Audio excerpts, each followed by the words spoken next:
People, Deluded, I'm back again. Jesper, how you doing, man? You good? Yeah, I'm fine, thanks. Just relaxing. You? I'm good, I'm good. Like I said off air, like I can't turn on my fan because we're making this. I'm boiling, but my family and close ones got their health. I hope I can say the same for you, so I can't really complain about nothing. Yeah, that's the most important thing, really, yeah. What you been up to during lockdown? Just continue working, so fitness. I got a younger brother, so we'll do technical and just trying to maintain and take over. Has Leicester set you anything to do in particular, as much as they can set you stuff? Yeah, they give us like little challenges to do for the week. So technical, we'll do on a Thursday. They'll give us games to watch over, and we'll do little team meetings, little quizzes, just to keep everyone together. And then the loop. But mentally, it's not spoken enough. Mentally, how you doing, man? You good? Yeah, I'm good. I think this like time period is like a little blessing in disguise personally. Because I think now, next season going into 18s, can really build everything I need, then go in and give it 100%. So how's the season been for you this season so far, up until obviously it got clipped? Personally, I feel like it was a good season for me. Got the scholar, and that was like the most important thing for me personally. And also to play the 18s and get a couple of minutes in there, have a game in the league, have a couple of games here and there. Good, put me in like good stead for next season. It's a tough season for you because, like you said, scholarship and you're doing your GCSEs and things. So there's a bag of things to want to focus on and things like that. How do young players, or I guess you can only speak for yourself, how do you manage it? Because, 1 minute is I got to focus on the scholar. Obviously, you want to get good grades just for the sake of getting good grades. How do you, talk me through the mindset, because it must be a madness. Yeah, it is because your passion's football. You want to put 100% into that. Weekly, daily, you go in every day, but at the same time you have to realise that not everything in life's guaranteed. So maybe tomorrow I might get injured. School could be a great backup. I might not go into anything to do with school, but it'll be a great backup instead of me doing something else. And also, let's just put it into that you're going to need good grades, because next season you could come in after education and do extra work when everyone's gone home. So there's also that incentive that's put into you. So it's helps you to be balanced as much as you can. I think it also helps with discipline, and it also, obviously, the older you get, the more skills you want to learn just to develop as a person. So it's lovely to hear that from you. Obviously, this was a touchy. I just want to pick your brains a bit more about this season, because it is where football kind of gets serious for a lot of players. Like you said, you're getting the scholarship.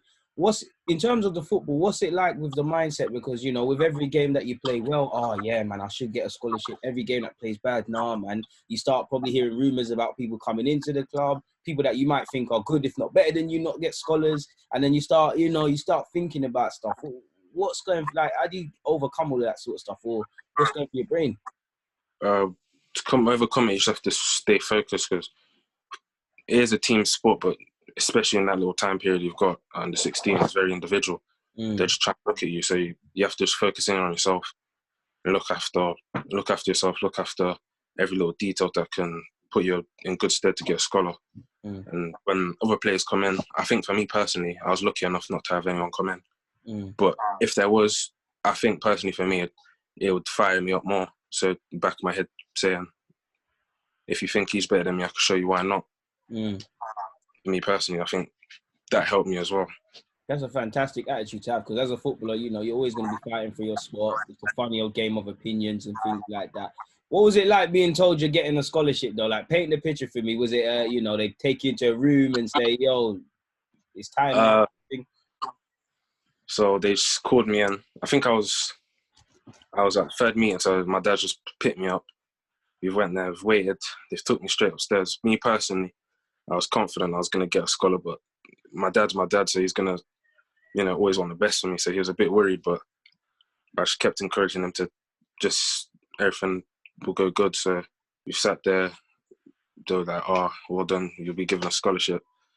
He had a big smile on his face, and they just spoke over what will happen over the next couple of months. And then that was really it. It was just a sigh of relief for him, but for me, it was just time to pull my socks up again and just try to go again for next season. Work hard. And obviously, since speaking to you, strike me as someone that always, you never it's not that you don't care about your good performances or your bad ones. You always want to improve. You never want to get complacent. But obviously, these small moments are moments that have to be savored for you lot. What did it feel like? Like, was you trying to hold in the smiles and stuff in the thing and play it cool and whatnot? Yeah, I was trying to just keep it calm. In the car, just me and my dad's a bit ecstatic, but just really calm in the, me, and just shook their hands and went off. That was really it. And obviously, football can go the other way, and it's sad to speak about it, but as you know, it's tough being a professional footballer. How long were you at Leicester for? Sorry. I've been at Leicester for almost 3 years now. Okay, so yeah, in them 3 years, you've probably got a lot of friends, built up a lot of relationships. People probably at the club longer than you have been released, and you've seen that. Talk us through that. What's the sort of thoughts like seeing that and things like that? Because many people don't hear and see these things. Yes, it's football, so it comes with territory, but at the same time, those are the people that you've came up with. You've had good moments, good, bad. You want to continue going with them through the age groups. Because one of my close friends did get released as well. And for me, that was a little sad in the happy moment that I had, but it's just football, but you have to keep going, and you have to realise that it's a game of opinion. That's how football really is. So you might find me good, the next man might find me not the best. It's really opinion, but that's my opinion on it, really.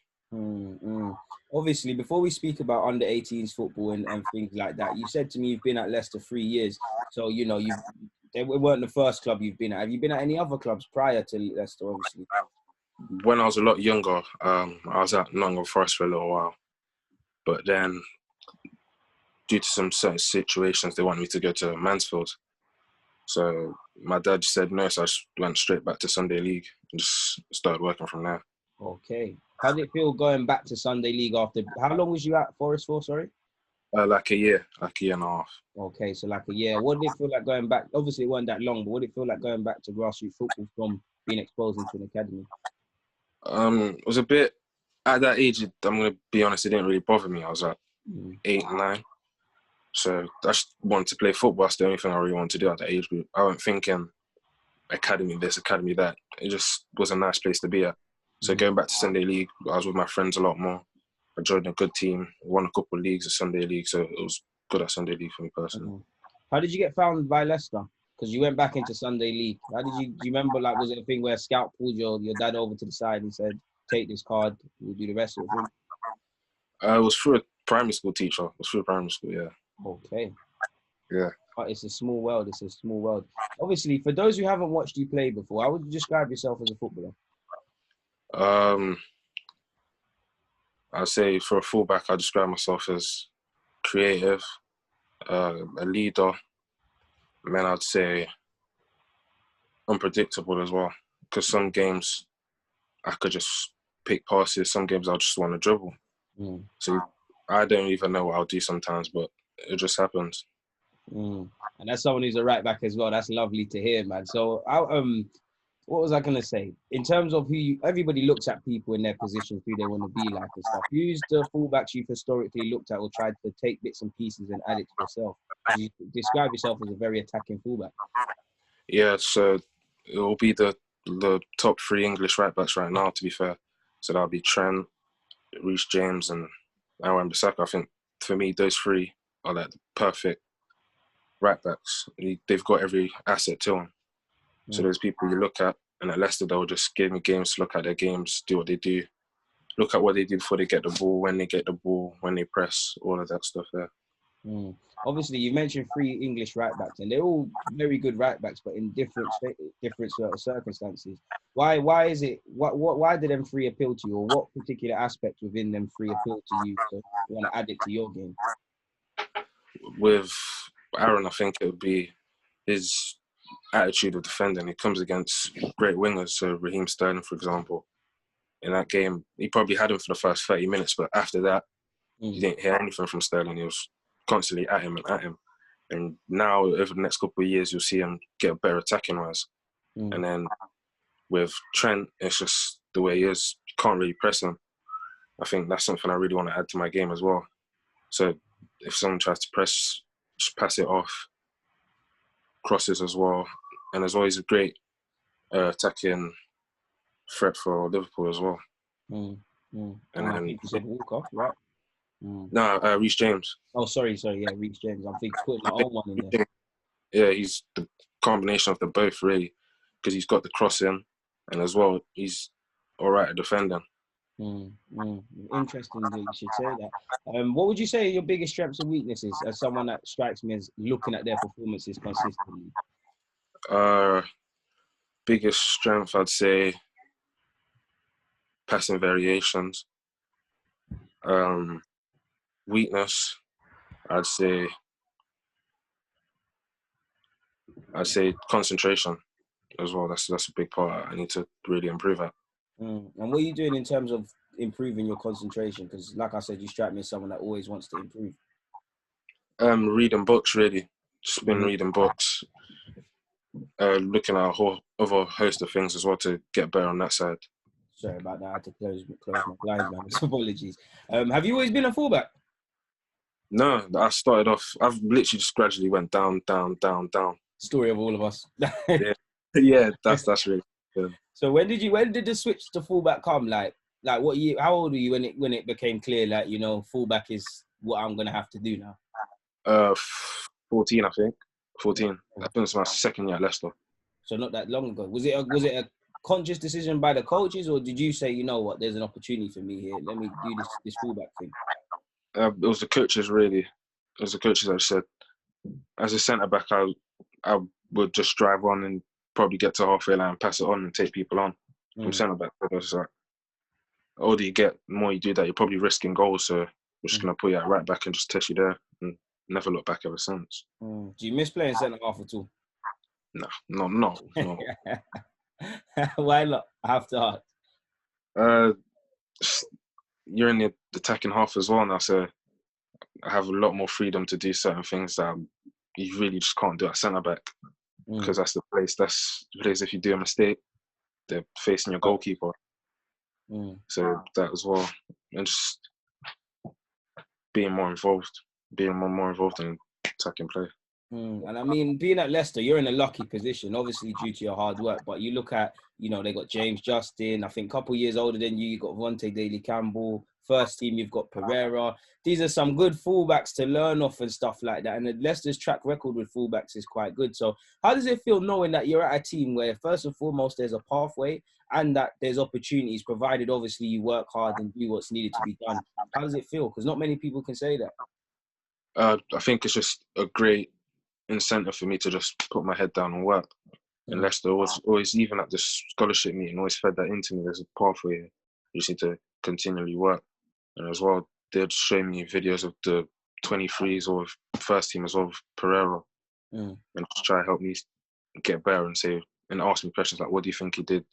What do you think he did good? What do you think he did bad? What you would have done? Stuff like that as well. And it's a great place to be at right now. Obviously, you've trained with the under-18s. What's that been like? Training under 18 was a lot more intense, but I felt like I could cope with it physically, and it was just getting up to speed. So it probably took me like a real good training session, a full training session, that I could really get myself into the speed in the play. Yeah. Obviously, next season you're going to be playing and training full time, and you've been exposed to under-18s football to a degree already, so you know the differences. What are you thinking about the most? Like, what are you most anxious to see? Like, is it the pace of the game? What it's like tactically? What are you most thinking about as an under-16 going towards being a full-time footballer next year? Coming up against some of the best wingers the league has to offer. And as well, now you have a real format to see where you're at. So you have the 3 points and whatnot. Just really test myself up against that and see how far the team can go. But personally, there's a lot of teams in it, and there's a lot of like leagues and cups. So consistently come against good wingers. On that though, what differences would you say on the field you see between under-16s and under-18s? It's a lot more ruthless. Under-16 is a lot more, I won't say a lot more coated, but it's a bit softer. Under-18s, from my view, it's real raw.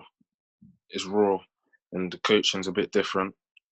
And it's really over there, it's all about the 3 points at the end of the week. Because that's how you measure how good you've really been, really. And those are real things that I spotted a difference in.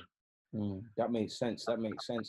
In relation to under-18s football, in fact, no, before I get on to that question, is there a player or a team that you've played it? What's the best team or player you've played against, better yet? Because there must be a team you thought, wow, you man are good, or a winger, like, you're sick. Man City, for sure. They're top. Why specifically? Obviously, I know it's Man City. People listed Man City. They have a winger, Jamie. He's probably the hardest player to come against. Real unpredictable. You don't know if he's going inside or out.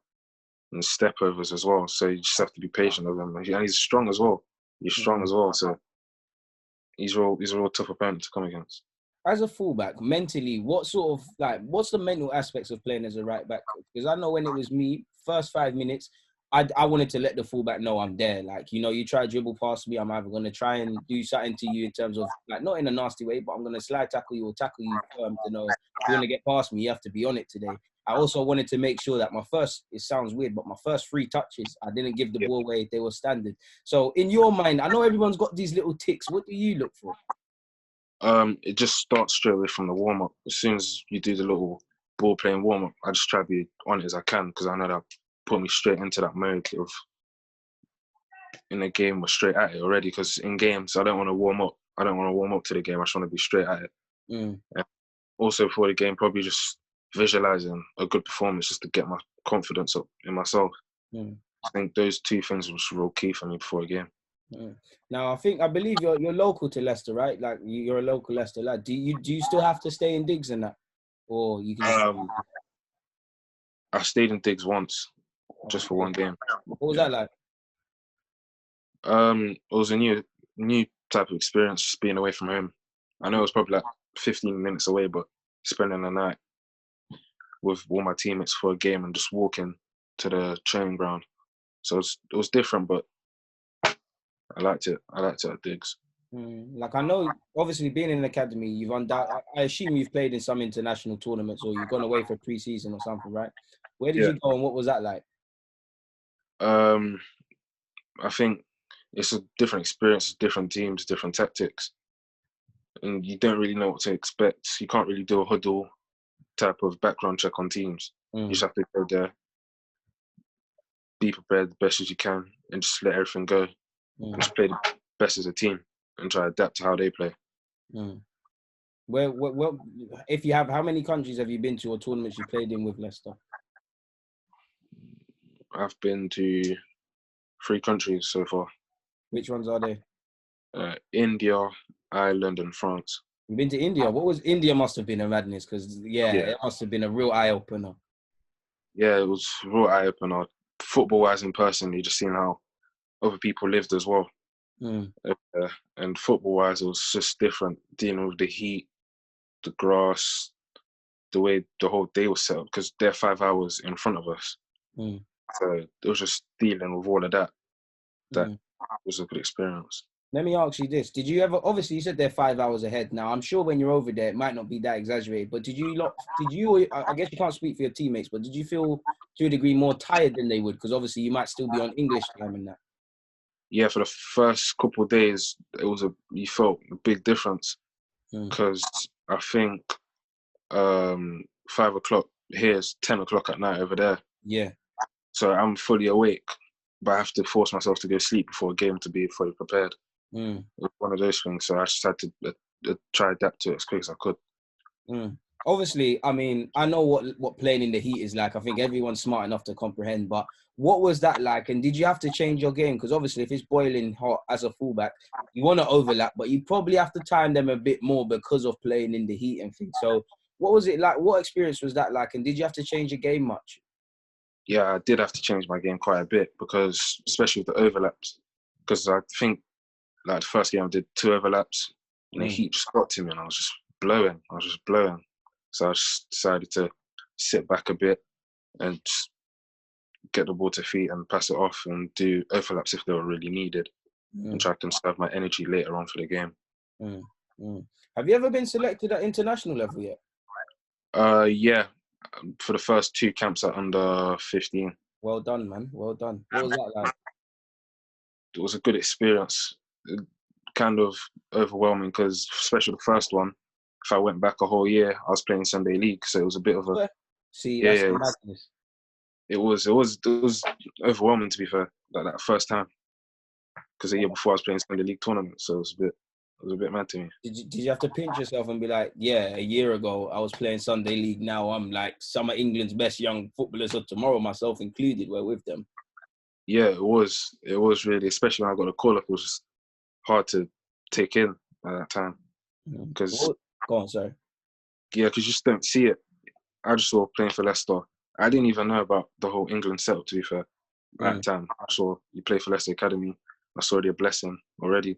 But to add that on, that was the icing on the cake. Did you play any games, or was it just a camp sort of thing? Yeah. I've not played any games here, unfortunately, but I've been to 2 camps, yeah. What's the camp actually like? Because it must, like, you know, you're all there from all your other clubs, and you're playing. I assume you're training and playing together, especially as a defender. You know, you need to be consistent. You need to be kind of with the same teammates to have a sort of level of defending. So what's it like? So not a bunch of randoms, but for want of better words, sort of random defense sort of thing. Training. What is it like? It's different because I didn't really know anyone. I didn't know anyone there, but credit to all the staff over there. They set up workshops straight away, forced our hands to know each other, talk to each other, and in the first day or two, you see little friendship groups and things are right. So by the time we got to training, everyone's really accustomed to each other. And the second camp, because you said the first camp you was overwhelmed. I'm pretty sure you was in the second camp, but you was a bit more prepared for it. So what was that one like? Yeah, second camp was good. It was good. I had real good players in it. And for me, myself, now that was the real transition from centre-back, so creeping into right-back. So I just had to clean up on my tactical and technical as well. So it was a good experience really putting myself against those type of players. I mean, and my final question for you would be, obviously you've got the scholarship. I know you're not going to rest on your laurels. You're going to keep working hard. You've gone from, like you just said, you've gone from grassroots football within that period, within a year, to playing and training with England at under 15s. What do you think is the most important aspect for a young player with ambitions or aspirations to be a professional footballer? Is it mental, tactical, technical? What would it be for you personally? Mental, because people overlook that too much. Tactical and technical, that's a given. You have to. But people just tend to forget mental. I think for me personally, it's been a big helper for me in the last year to help me get my scholarship. So whether that's in games, if you're not doing too well, forgetting about it and being in that now, in that space of in the present, or just not putting too much pressure on yourself and just playing and enjoying your football. Because I think some people put too much pressure on themselves and they overplay. They don't play how they normally would play. They do certain things they would never do. So just mental's the most important thing. I know I said this was the final question, but you just answered that question fantastically. You mentioned along the lines of, you know, if you're thinking about something too much, you're not playing your natural game. Has there been incidences where, you know, you felt that you're not playing your natural game because you might feel a bit pressurized, or you might feel a bit anxious, or things like that?